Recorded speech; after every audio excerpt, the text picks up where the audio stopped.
Olá, seja bem-vindo a mais um vídeo do canal O Pequeno Rebanho Pensa, ok? Hoje vamos falar de Mateus 25, mas antes gostaria de contar com o seu like e com o seu comentário. E peço que você se inscreva, é importante para que esse trabalho chegue a mais pessoas, pessoas que têm dúvida, pessoas que estão com um fardo muito pesado nos ombros, achando que estão agradando a Deus. Peço também que você nos visite ali na General Marque Arthur 380 no Jaguaré. Nossos cultos são aos domingos às 10 horas. Sou o pastor José Carlos e aguardo você lá, ok? Muito bem, separei os três assuntos desse capítulo de Mateus 25. O primeiro é o significado das 10 virgens. 5 precavidas, inteligentes, ou seja, atentas, e 5 desatentas. 5 virgens que não estavam preocupadas, não estavam atentas, né? Então vamos lá, esse é um assunto muito conhecido e muitas vezes depois de a pessoa receber uma ministração errada sobre isso, ela sai da ministração com peso nos ombros, né? Por quê? Porque ali, na grande maioria das pregações, se fala então de que dessas 10 virgens, 5 representam a igreja que está atenta e 5 da igreja que não está atenta, né? Então, eu convido você a ler novamente esse texto, que vai do versículo 1 ao versículo 13, mas pedindo ao Espírito Santo que te dê esse entendimento, e você vai perceber que o assunto desse texto é que ninguém sabe nem o dia e nem a hora para a vinda do Senhor. Esse é o tema, foi isso que Jesus ensinou. Ponto. Agora, estar preparado ou não para o dia do arrebatamento é muito simples. Todo aquele que recebeu para si o sacrifício de Jesus,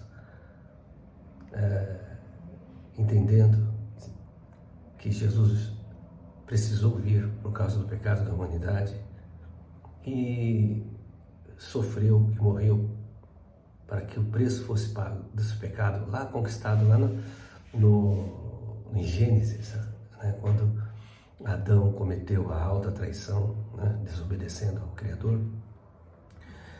Quem creu no sacrifício de Jesus e se entregou a Jesus, esse está preparado para o arrebatamento.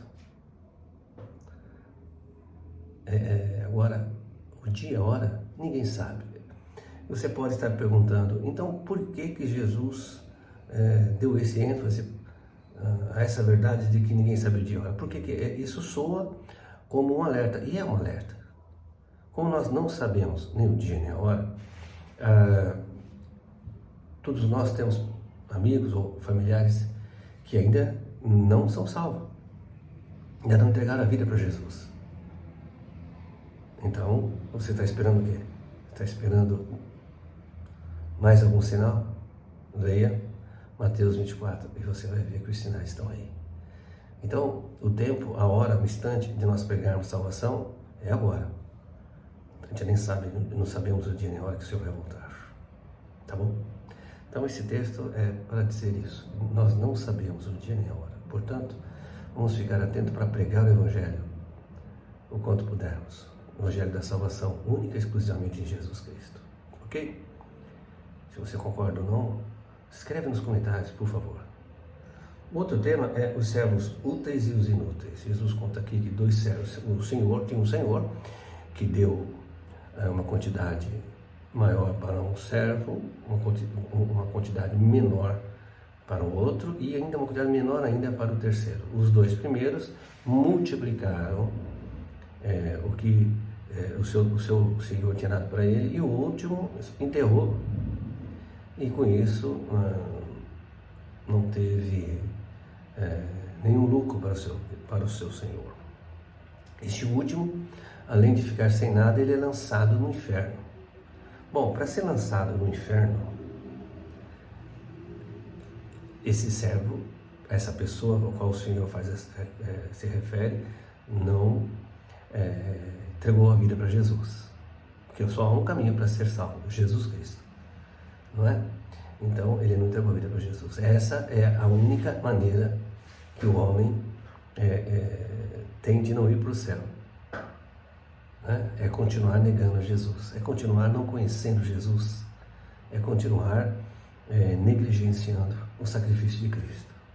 Os outros dois, né, estavam salvos, porque foram reconhecidos pelo Senhor como servos bons. Bons, veja bem, Jesus disse que não tem nenhum bom, a não ser Deus. Então, quando ele disse que aqueles dois servos são dois homens bons, é porque eles já estavam salvos. Então, o ensinamento desse texto é muito claro, que só tem um jeito da pessoa ser um servo bom, através de Jesus Cristo. Porque é através de Jesus Cristo que nós, seus servos, vamos multiplicar de 1 a 100, a 1000, a 100 mil, né? Quando nós pregamos a salvação. Esse é o sentido aqui. Muitos falam de talentos, muitos falam de uma série de coisas.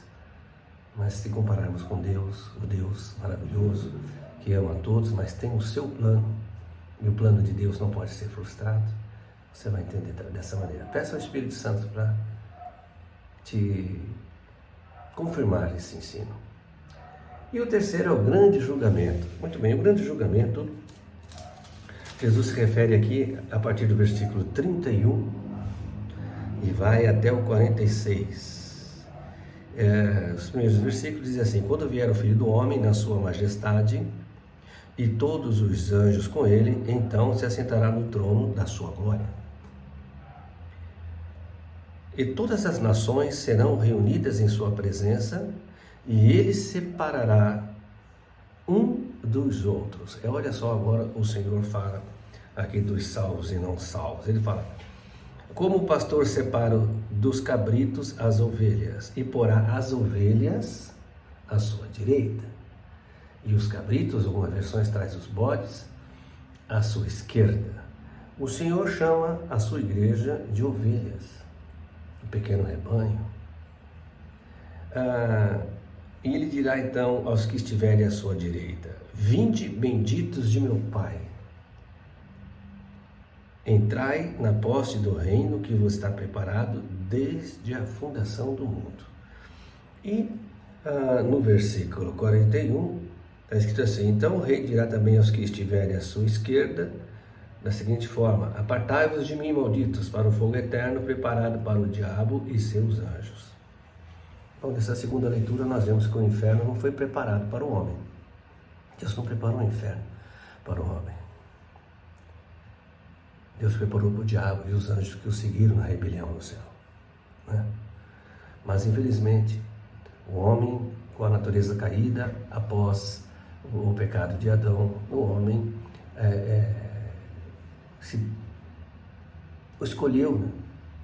Está desligado de Deus. Desligado de Deus não entra no céu. Então o homem ali amou muito mais o pecado do que a Deus, e aqueles que o negarem, aqueles que não o conhecerem, serão colocados à esquerda e não entrarão no reino dos céus, serão lançados no inferno. Você pode estar me perguntando aqui, mas aqui, e as obras? Aqui falou que quando Jesus disse, porque quando me viu, como é que fala? Vamos ler aqui. Porque tive fome, me deste de comer, tive sede, me deste de beber, era forasteiro, me hospedaste, estava nu, me vestiste, enfermo, me visitaste, preso, e foste me ver. Na realidade, o Senhor está dizendo aqui que isso é quando as pessoas, né? Então, para ser válido, você fazer tudo isso para uma pessoa e ter uma recompensa no céu, não a salvação, a pessoa já precisa estar salva.